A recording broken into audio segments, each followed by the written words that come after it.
Welcome to the Fully Alive podcast. This is Andy. And I'm Jonathan.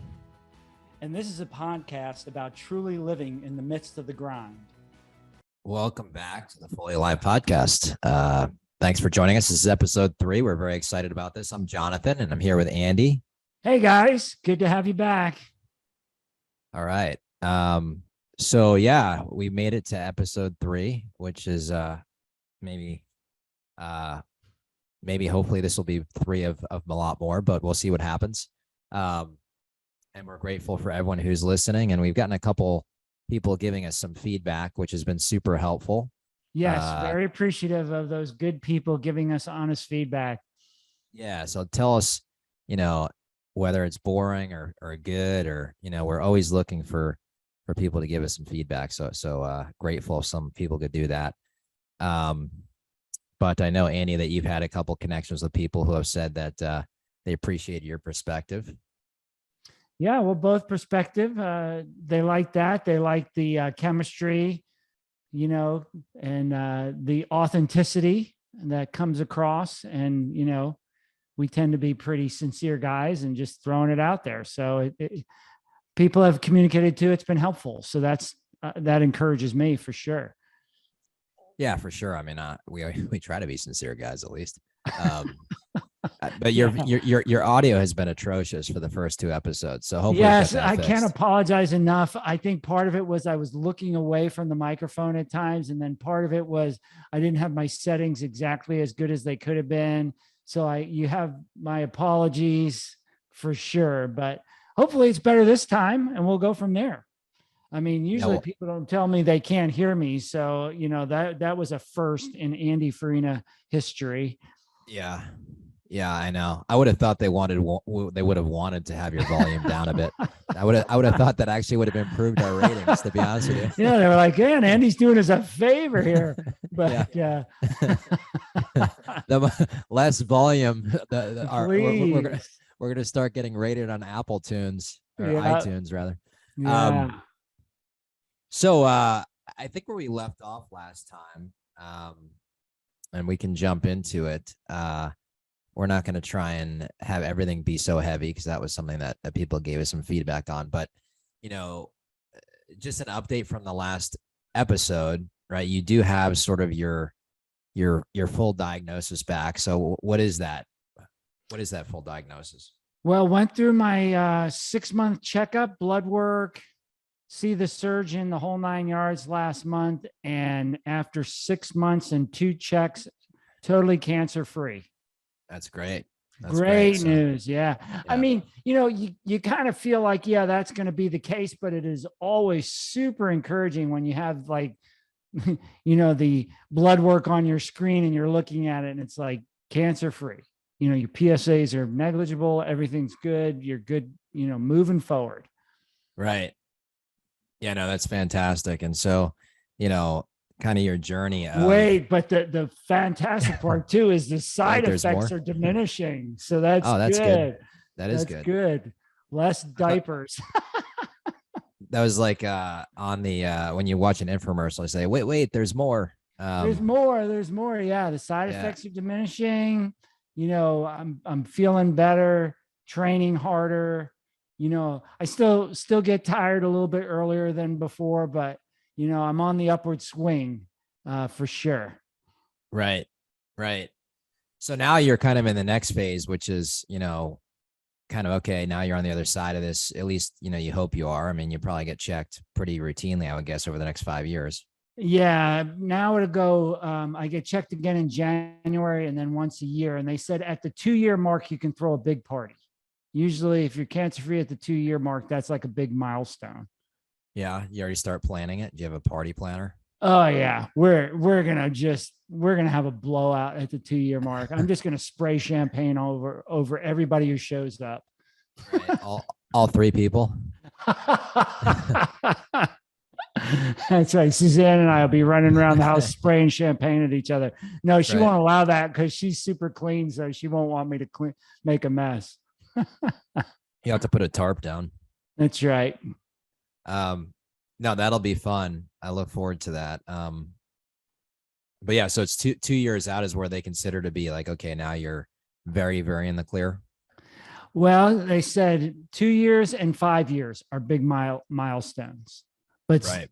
but my surgeon was super positive, said, he feels things are looking good for me. I'm healing up really well. He was nothing but positive last time I saw him, which was, right before vacation, which was great. Because we Right. went on 2 weeks vacation to the beach, and it was like just nice relief. Hey, great, you're good to go, moving forward. Yeah. I mean, you took a 2-week vacation. I mean, that was very out of character. Seriously, first time in a really long time to take 2 weeks in a row. Like totally cleared the calendar, no work during vacation, 2 weeks. It was awesome. Suzanne was calling it a second honeymoon because the first week was just Suzanne and I. And then the second week, some of our kids and their significant others were showing up, girlfriends were coming to hang out. And then my sister and her family came back. So it was a big family like blowout the second week for 4th of July. So we had a blast. Got super suntan too, which was nice. I can tell. Yeah. You get the suns out, guns out. Sure. Second honeymoon. That sounds like fun. Yeah, it was. We had a blast. Just Suzanne and I palling around. That's great. So is she feeling pretty relieved at this point? Yeah, she is. She's feeling good. She's encouraged for me, and she's feeling good. So I've appreciated, it's great being married to a nurse, and she's wonderful, and she's feeling pretty good about it. And that means my honey-do list can probably grow a little longer. Yeah. I can see Jonathan, the wheels are turning there. He's like, yeah. Well, I was going to send Suzanne a text and be like, I just feel like Andy's not busy enough. I think you should give him a few more things to do. Yeah. No new projects. Getting through this remodel, just about if the cancer didn't get me, I think the remodel would have gotten me. That's like the one thing you don't want to say to Suzanne. Like, I think I can take on more. Yeah. She'll take me up on it. Yeah. So what are you going to do? Now that you're on the other side of it, I assume you'll just be just lounging on the couch all day. And oh yeah, I wish. For me, there's as soon as I get like a clean bill of health and my energy goes up, I do a few things first. And one of those things is to start registering for races. So I registered during vacation. I registered for 100-miler next January. Okay. So that's on the books. And then I've got one or two build-up races before that race that I'll do. So I registered for races, and I also am trying to apply some of the lessons I learned from the journey into my daily lifestyle. Make them a part of my, habits, and not just, talk about lessons, but actually live those lessons. So give me more on that. What are you doing? What are you incorporating into your daily life? So, more saying no to things that don't fit like with my purpose. I am tying up some loose ends on some important projects. The remodel thing for me was really, I really did as a kind of a gift to Suzanne. I'm benefiting from it. There's no doubt. And, I'm super glad my good buddy Sean was the guy working on it, because he's an awesome, craftsman. And, yeah, shout out to Sean. But, I'm finishing up, spent a lot of effort to finish those up. And so now I'm just really focused on making sure that I'm saying yes to the right things, by investing in what's most important to me and what I feel like my life should be about. I'm taking a little more time for breathers. Like for me, I can go, and I always have a lot of work to do. But if it's mid-afternoon and I'm like dying, I'll stop. I'll say, okay, I'm going to take 10 minutes, 30 minutes, and I'm going to just regroup. I want to make sure my head's in the right place. I don't want to operate, even though like I may have lots of demands. I don't want to be, I don't want to be like all revved up and, stressed out about things. I want to treat people well. I want to make good decisions. So I'll take that time to regroup. And I got to admit, I'm banging out a lot of work. So it's not like I'm losing by taking the time off. But sometimes I just have to tell myself, Andy, there's always going to be a lot to do. I'm going to stop and I'm just going to rest for a little bit. So I'm taking those rest breaks. And then I put on the books something I've been wanting to do for decades. In 2 weeks, Suzanne and I and one of our sons and a couple of friends were heading out to Colorado to summit Pikes Peak. Nice. Yeah. So that was another thing, is like, okay, I'm going to stop talking about this. I'm just going to go do it. And so that was it. Right. So you got your cancer diagnosis in what month? You're cancer free. It was in June, right? The first time I was checked was at the 4-month mark. So that was the first week of April. So that's like the preliminary. And then they do another check at the 6-month mark, which was the first week of June, or I lied. Sorry. Second week of June. And now they'll check again in January of 2023. So they'll do Pikes Peak around the 8-month mark after, cancer. Yes. It's a 13.5 mile hike. And we go from 8,000 feet. 6,000 feet to over 14,000 feet. That sounds easy. Piece of cake for us flatlanders in Florida, right? It's like, where's all the oxygen, guys? Like, how do you guys breathe up here?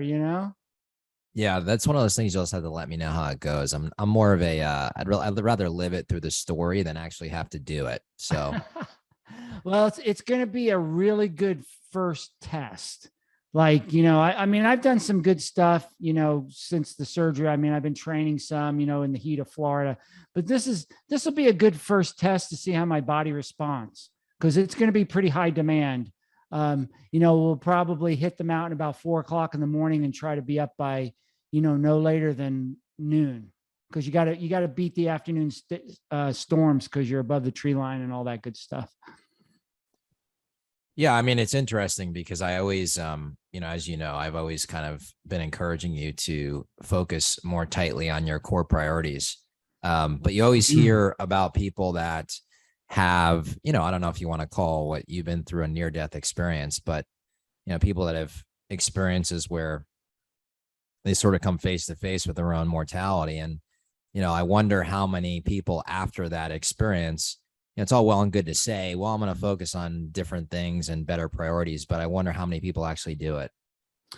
Yeah, that's a good question. And, when it comes to prostate cancer, people tend to say, oh, well, the mortality rate for that's really low. You're going to be fine and stuff like that.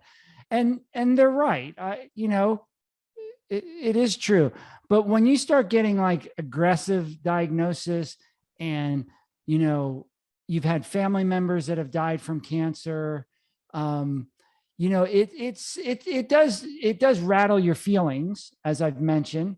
And, you really do want to take a good look at yourself and take a look at your life and say, am I putting my time and talents and energies into what I really want my life to count for? And if the answer is yes, great. If the answer is no, then it's time to make some adjustments. Yeah. So what was the answer? Maybe. Sounds like kind of a maybe for you. No, it's funny. It was definitely yes. But my problem is, as you and I joke about being the personality of endless possibilities, is my core things sometimes get drowned out by too many things. Like I do too many other things on top of, like we joke, kind of like the Seinfeld episode when he's trying to get the rent-a-car and he says, you know how to take the reservation, you just don't know how to hold the reservation. Right. And really, that's the most important part. I know how to to do the core things that I'm about. But what I do is I start adding a bunch of stuff in. So I know how to do the core things, but then I just don't really, focus enough on them. And that's really focus to me. And this is a serious comment. Focus to me is like one of your most important things in life to accomplish. Like if what you're trying to accomplish or what you want your legacy to be or what you want your destiny to be, if you're really serious about that, it takes tremendous focus because we are constantly bombarded with distractions. Yeah, without a doubt. I mean, I think whether you're talking about, success in any area, success in business, success in your personal life, success in your marriage, to me, it's just how laser focused are you on the right things, because if you're kind of trying to be focused on everything, you're really not focused on anything. And so, yes. And that's my struggle. I tend to do too much. And that's why you keep reminding me, focus. Yeah. Well, I obviously haven't been doing a great job, but I mean, I think, the reality is that, I'm a person that, just believes that, you're just sort of a collective sum of your habits, right? What you do every day, what you do habitually, you just sort of stack that up, and that's ultimately, the direction you're going. And I think that a lot of people just feel, I mean, I'm not putting myself outside of that category at times, but they just don't sit back and think, okay, what are the things that are super core to what it is that is my mission in what I'm doing, whether it's in my business or my personal life. And are all the activities, are all the habits that I have, are they all aligned, directly focused on that mission? And to me, that's kind of where you get, you can sort of judge yourself on whether or not you're really focused on the right things. And it's interesting for you to, have that experience and then say, hey, you know what, I think maybe I'm not fully aligned with what I'm doing or what my purpose is. Yeah. I think, some like to call it mission. Some like to call it, what does my life count for?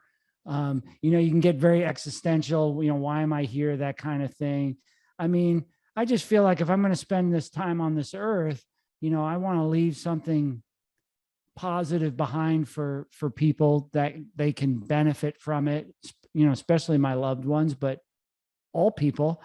And I do think that inside each of us, and you can read many psychology books on this and find that it is a core tenet of who we are. We want our lives to count for something. Our sense of personal value comes from security and significance, being loved for who we are. And, my life counts, my life has impact. So I do agree that our lives are the sum of habits, the sum of our consistent habits. I like to say to clients, don't tell me what you know, show me what you consistently do. And that tells me what you know. Right. Right. But I also think it's important for me to understand that my metric for my personal maturity is how I treat people. Like the quality of relationship I offer to others tells me if I'm on the right track. That means I'm maturing out of who I am. And this is key in accomplishing, whatever you want to call it, my destiny, my mission, or what I'm here for. So how I treat others, the quality of relationship I offer to others, to me is very important value in this whole journey. Well, I don't mean to break this to you on a podcast, but the way you're treating me, you're clearly failing. I'm just kidding. But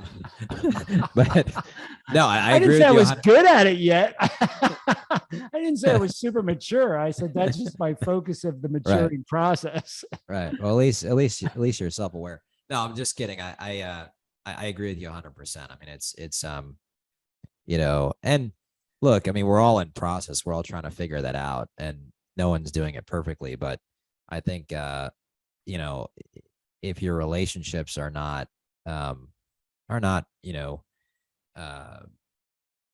really healthy, then it's probably a reflection on exactly what you're saying. Yeah, yeah. You know, I forget if I think it was Charles Spurgeon or something, and I'll butcher the quote, but it always stuck with me. The Andy Farina paraphrases, "What you are at home is what you are." Yeah. And it's like, you know, it starts with the people you live with, your spouse, your kids, whoever you're living with. And then it expands out, you know, your closest friends, your coworkers, and then it even expands out further. I have to, you know, the people in the grocery store, you know, it's everybody. Everyone has dignity, everyone has value, and how you treat people. And, you know, is to me a reflection of who you are and your maturity level. And of course, that's been an indictment for me in the past, because I haven't always, being a classic type A kind of guy, you know, in the past, especially as a young guy, man, goals were everything. And I would, you know, unfortunately step on people to meet my goals.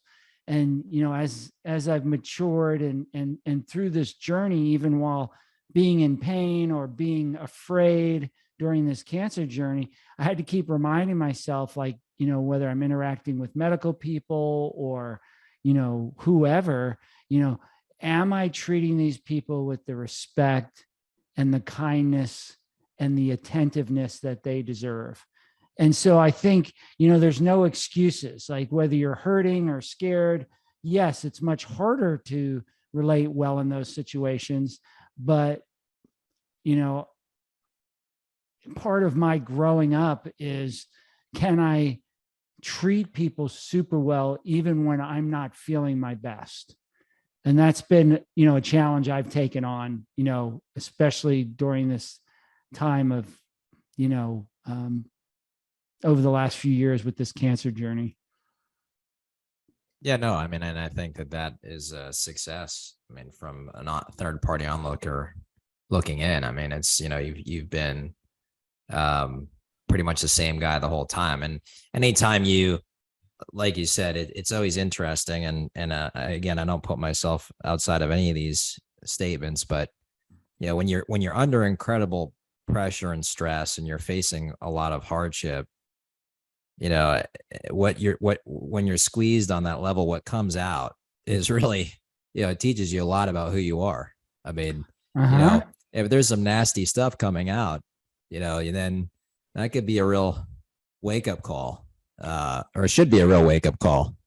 Yeah. You know, it's nothing to be ashamed of. I mean, none of us are perfect. We're all in process, but once we become aware of it, I think the worst thing we can do is ignore it or act like it's not there. It's like, no, you got to name it, address it, and then start taking steps to see it change.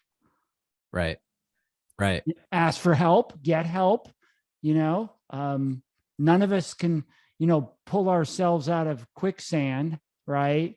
So, I mean, there's just some things we need help with. And if people want to call me weak because I'm willing to ask for help from God or from friends or from loved ones, well, then call me weak. But, you know, none of us gets it right by ourselves. We all have blind spots. Yeah, for sure. So it sounds like you got a pretty packed agenda. You're going to go do Pikes Peak. You're potentially going to do a couple very significant races. What are the ones you said you're going to sign up for? I'm already signed up for one that's here in Florida, so it's not a mountain race. I thought I'd go with a 100-miler that was a little flatter on my first comeback 100-miler. So that's right here in Florida, Central Florida, in January. And then it looks like I'm going to do a 50K or two in like October, November as kind of a tune-up to the 100, you know, training races during my training cycle. So doing that. And then, you know, I've got some other or some, I should say, people projects, some people we're helping and, you know, working with, and clients we're working with, you know, and trying to focus on, you know, getting them where they want to get to. So it's not just about me and races and stuff like that. I certainly want to be around people, helping them and stuff. Yeah. So 100-mile race in Florida, 2 kind of 50Ks, and then what's the other 100-miler? What's the fourth race you're signed up for? I'm not signed up for a fourth one. I wanted to see if I, how I did in the January 100-miler, and then hoping that next spring, if that 100-miler goes well, then in the spring I'll start doing some mountain races. So, I mean, I don't like to ask you questions that you really probably don't care about the answer, but does your doctor condone this? I mean, what is his take on you running 100 miles? Is that something that is generally accepted in the medical field, or is that something that's not? Well, running 100 miles is not necessarily healthy. You put yourself through the ringer for 24 to however many hours it takes. But right. I point blank made it a point to ask him at the last visit. Mm-hmm. And his words to me were music to my ear. Andy, no restrictions. Do what you do. No restrictions. Right. No restrictions. Right. So they're okay with it. That was a bad thing to tell you. He should have he should have called me before he executed on that one. Well, and again, there's no restrictions, which is great, but I haven't done it and I don't know how my body's going to respond. So that, we'll have to see, when I was out in Colorado in April, now, yes, that was a few months back, but I did do some pretty significant hiking.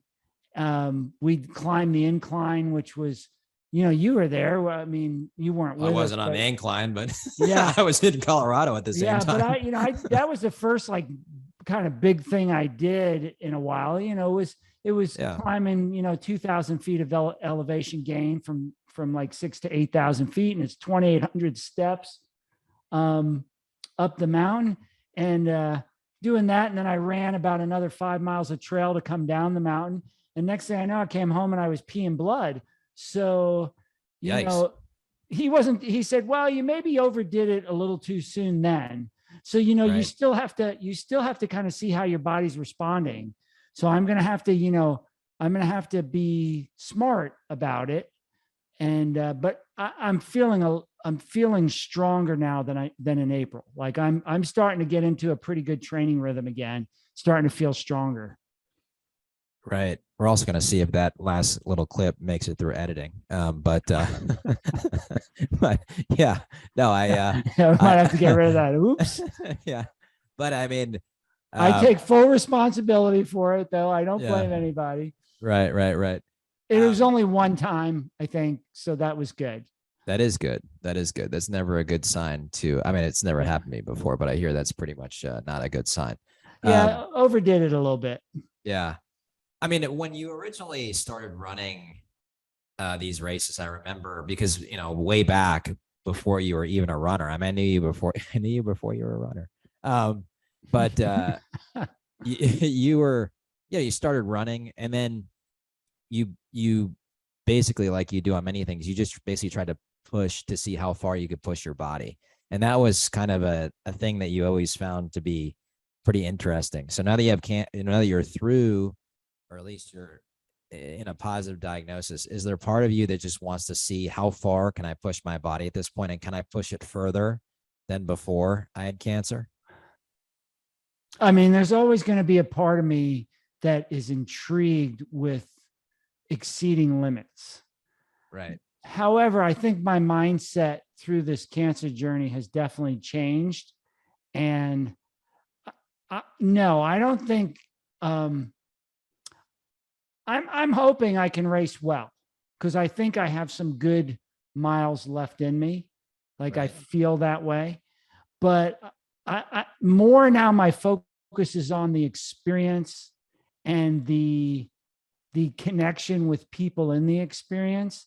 So no, at this point, I don't see myself like going crazy. Like, right. 100 is probably going to be as far as I go. I've got, people I know that are good people and I would love to do it too, but they're starting to look at 200s and others. And I don't think it would be smart for me to do that at this point, but the races I do want to do well. And if that 100 in January is a disaster, I may have to say, that's no more hundreds. I may have to stick to like 50 to 100K or something like that. 50 miles to 60, 100K is like 62 miles, so stick to that. Cause those are, I know this sounds bad, but those just, they don't take nearly as much out of you as 100 does.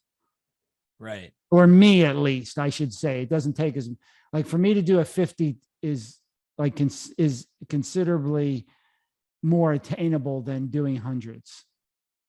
Well, I know that, a big part of, your racing. I mean, it's like you go up there, it's you and Joe and Sean and like their camaraderie. And that's a huge part of it for you. So it sounds like that's almost become more important than actually, figuring out whether or not you can push yourself to, 150 miles. Yeah, absolutely. I think, the connection, and, Matthew, one of our sons, usually joins me on some of these adventures, and it's fun connecting with him. And I would love for, I'll invite all my kids to come be a part if they want to see what it's like or whatever. But yeah, I think the experience and the connection have become more important. I mean, I went with Joe and Sean. They did the Cruel Jewel 56 back in May, and I just went up to basically crew, and I did I did 12 miles, like the first 12 miles of the race or part of that, and then had to run back to the car with them. And, to me, we had a blast. I mean, I only did 12 miles, but for me, that was the farthest I had gone since the surgery. And I was in the mountains. I was with my buddies. I kind of experienced the race, and it got me fired up for more races. And so, yeah, I think connecting with people, even this race that I'm doing here in Florida is actually 10-mile loops. And so the big joke is we're going to set like a tailgate up at camp and just have people, jump in with me whenever they want to jump in, like one person at a time, if they want to experience part of a race. Yeah. That's pretty cool. Yeah. Be like a big tailgate party. We'll get you out there. We'll pull you out of your office, and you always tell me how you can go out back and run 5 miles. Come on, dude, come run 5 miles with me. Yeah. It is. My wife always talks about how strange that is, where like, I do no running, and then one day I'll just throw my running shoes on after not running for 2 years and go out and run 5 miles. Not that that's any sort of major accomplishment, but I think it is. I think anytime people throw shoes on and go run is an accomplishment for sure. But I just don't enjoy it anymore. Like I just don't. I used to run, pretty decent distances, back when I was in law school, and I just don't. I don't enjoy it anymore. Now, my obsession now. So, yes. But yeah. So let's talk about your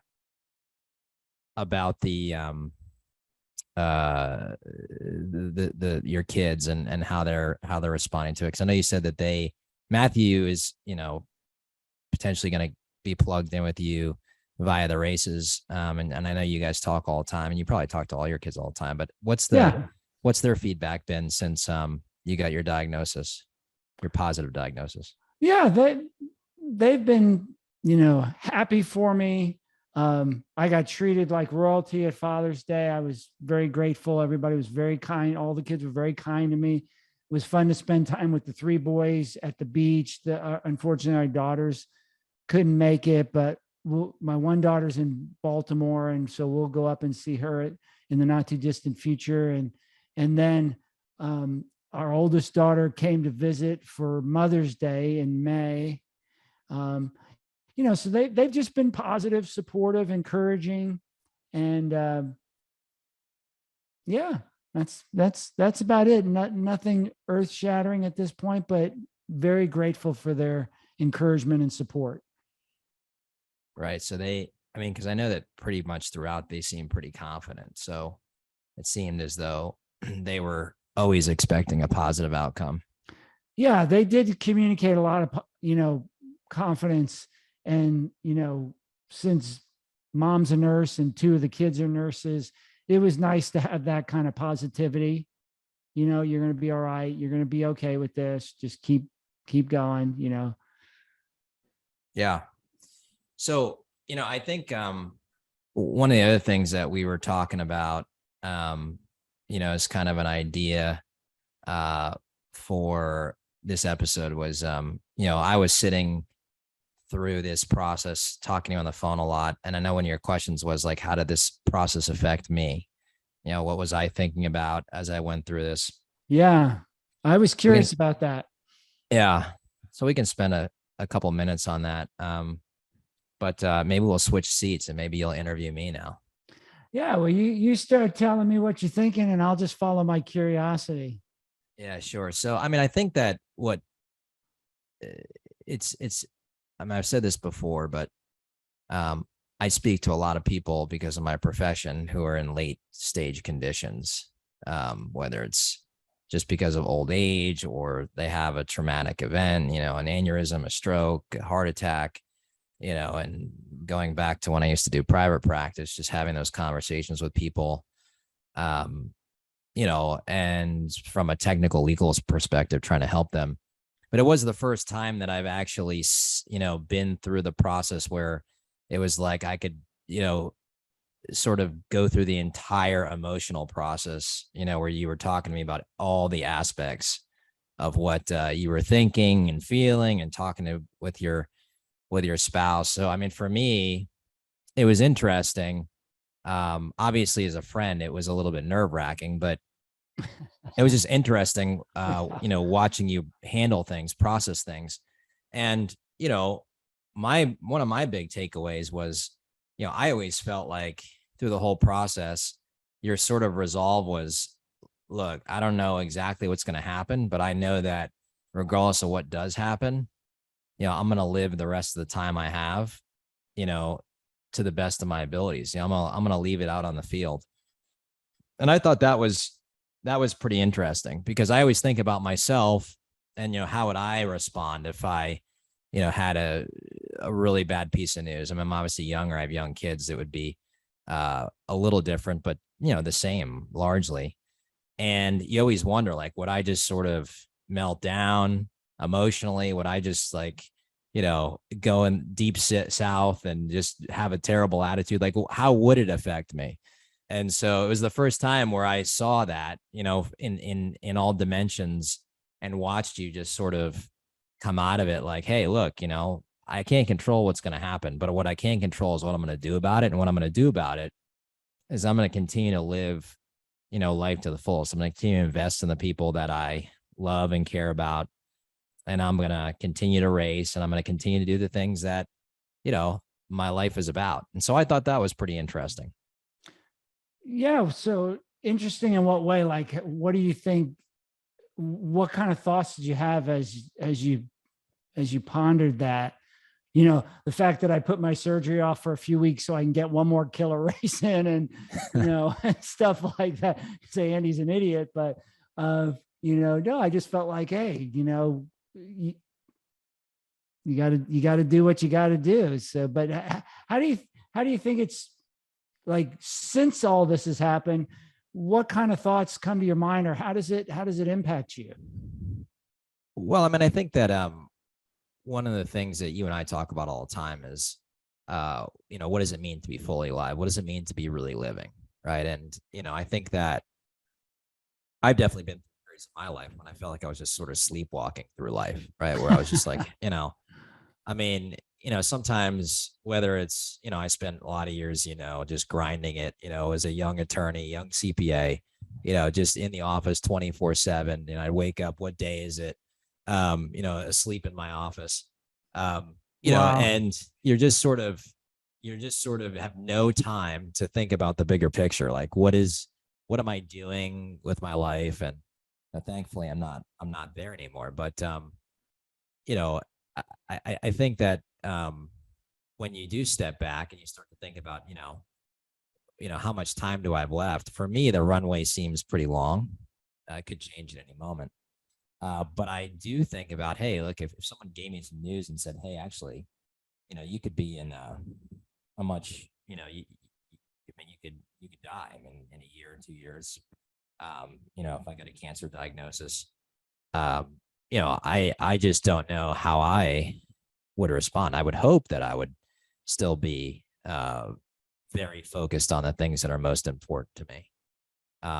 But you just never know. And I was interested to watch you just kind of like it. You were the same guy the whole time. I mean, whether it was, Monday, Tuesday, Wednesday, we'd talk and we were talking about, your surgery, your options, what you're going to do. I mean, you basically delayed surgery for as long as humanly possible.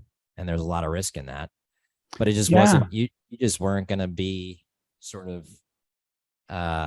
you weren't going to let your emotions control your decision. You were just like, hey, look, this is a situation I'm going to handle to the best of my ability. And, you did. There was a couple of moments when you were, a little bit down, but there weren't many. Yeah. Well, you brought up a couple really interesting thoughts, I think, about what does it mean to be fully alive. And, part of the way I see integrity is what's on the inside is what's on the outside. And so I feel like for a person who, is a person of integrity, your circumstances do not dictate the kind of person you're going to be. Now, of course, everybody has a bad day or, has emotional upheaval. Totally understand that. Would never judge it because we're human beings. But I do think part of being fully alive is the journey of being who you're meant to be, and another part of being fully alive, I think, is having the positive energy to engage people and the challenges of life head on, like not ignoring things, not avoiding things. Nobody does it perfectly, but I felt like, okay, this is what I have. I don't want to have surgery. I don't want to have cancer, but I have these things. So now, am I going to be who I am? And am I going to come at this with, an attitude of positive, not airy fairy, everything's okay kind of thing, but just hope. For me, the definition of hope is good is coming. And I kept thinking, even in all this difficulty, good is going to come out of this somehow. And, that I think separates from, sleepwalking through life. Part of it, there's some other things that you brought up that we'll talk about at some point, I'm sure. But sleepwalking through life is, I hope this is not offensive, but, is more like the victim mentality. Like, I've got to go to work. I've got all this work to do. I've got all this, I got to take care of my house. I got to take care of this. My car's in the shop, and you're just like, you're this victim of circumstance and you're just going through life and grinding. And believe me, life's a grind. We all know that. There's the business of life, but the animation of life, the positive energy, the purposefulness of life, that's part of fully alive. And so, I think that's what I was coming to grips with, whether I knew it or not in the midst of the journey was, okay, it's easy to talk about this stuff, but am I going to be who I'm supposed to be? Am I going to approach this with an attitude of hope or an attitude of being a victim? And I didn't want to be the victim. And am I going to live with continue to live with the purpose that I feel like I'm here for, even if my circumstances, are not what I want and are not conducive to fully acting out that purpose. Like now I got a bunch of more doctor's appointments, you're tired, you're dealing with pain at times, and that kind of stuff. So you brought up some really good things in what you said. Yeah. I mean, I think that, it's a dovetail on your point.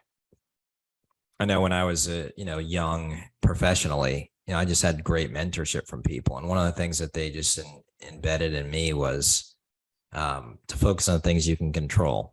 Right. And, right. Don't worry about, these factors that are outside of your control. Just focus on what you can control. And for me, you know, any success I've had is just attributable to that, to that training. And, sometimes it can make you a little bit robotic, which you got to fight against. But, at the end Sure. of the day, you know, circumstances are always going to be there in terms of challenging circumstances, no matter what it is. And, you know, if Yes. your day is, I woke up and then my car didn't start, and then, all those things are not to be, made light of. I mean, they are all challenging. Yeah. They're pain in the neck. A Right, lot of things are right, pain in the neck.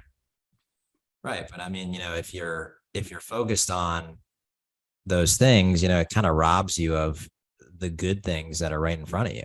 And, Mm-hmm. that's one thing that I think stuck with me as you were going through your process. It's like, yeah, there was a lot of challenges, but you were still focused on the good stuff too that was right in front of you. You were still focused on, all of your friendships and, the good things that were going on with your clients and, the people that were close to you and Suzanne. And, I think that there's I mean, it sounds kind of basic and maybe a little cheesy, but I think there's a lot of good lessons in that. I think everybody goes through some form of great hardship, and I have great compassion for those that go through extraordinary hardship, even a lot more hardship than you just went through.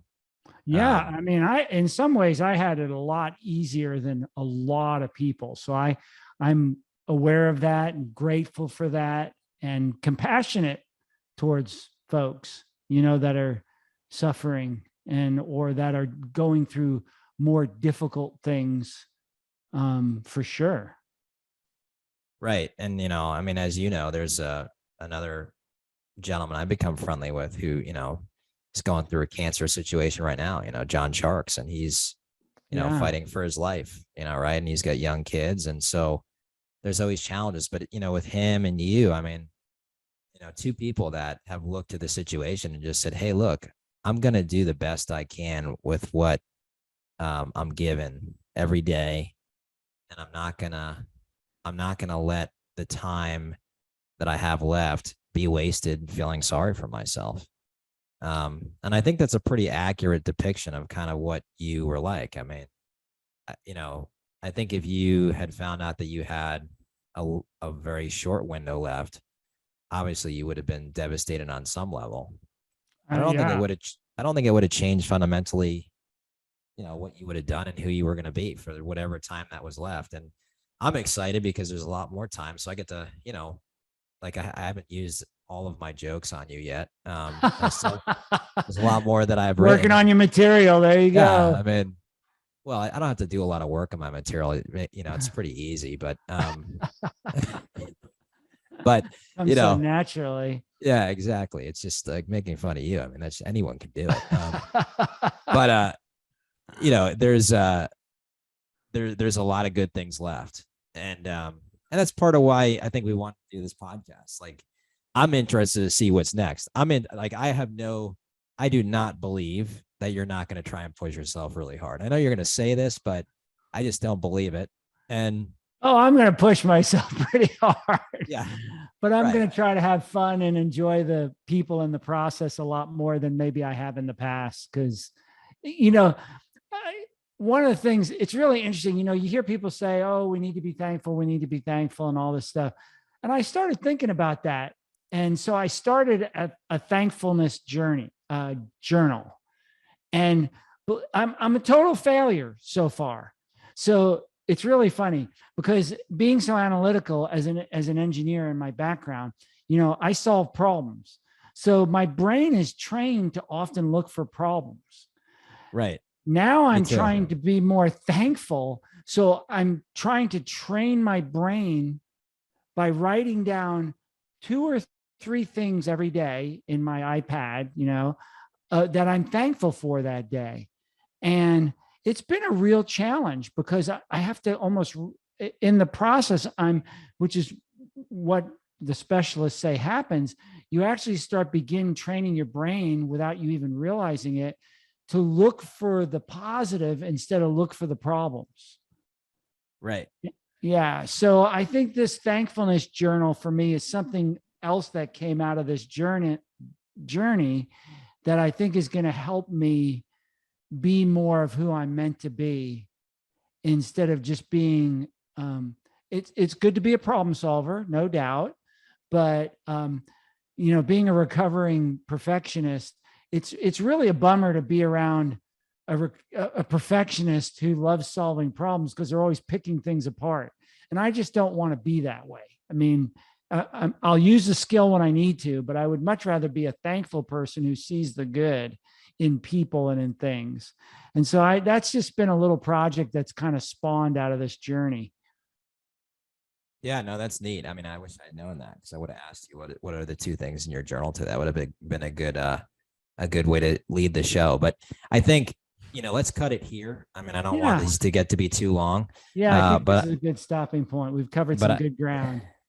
We did. I enjoyed this one. Me too. Again, if anybody has any feedback for us, we would be grateful for it. We hope people get out of this. We're going to continue to go where Andy's journey takes us. There's been some questions about, like, Jonathan doesn't ever talk about what he does and who he is. And the reason for that is because it's not a very fun or interesting story. It's quite boring. So we don't really know. It's there. Pretty interesting to me. I think we're going to talk a little more about it. I think that's coming in a episode very, very soon. Right. So if that one becomes the highest rated episode, it'll just show you how bad the episodes that focused on you were. I know. Seriously, that's be time for me to hang it up. We'll just have the Fully Alive Jonathan show. Man. And we'll get you to get some guests on here. Some of your golfing buddies, that would be a riot. Yeah. Yeah. Exactly. After a few drinks, get them on there. Right. Yeah. No, we're grateful for everyone who joins us in this, and give us some feedback. If you have questions you want to ask either one of us, we're happy to answer those. But grateful for your time, Andy. And on the next episode, we will be going deeper into what Andy's going to be doing next, and maybe we'll talk a little bit about my situation. So all the best to everyone out there, and we appreciate your time. Yeah, thanks everybody. I sure hope you enjoyed it and you get something that serves your purposes and helps you to have a little more fun with things, for sure. All right, this is the end of episode 3. Thanks so much. All right, bye-bye.